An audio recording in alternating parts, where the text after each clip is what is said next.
pribadi. Kalau memang dia tidak memakai masker, kalau dia tidak mau masker, jangan dilayani, jangan dikasih tempat. Itu udah satu penekanan.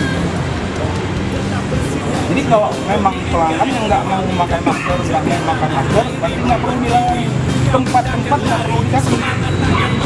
Suruh dia keluar. Minta maaf.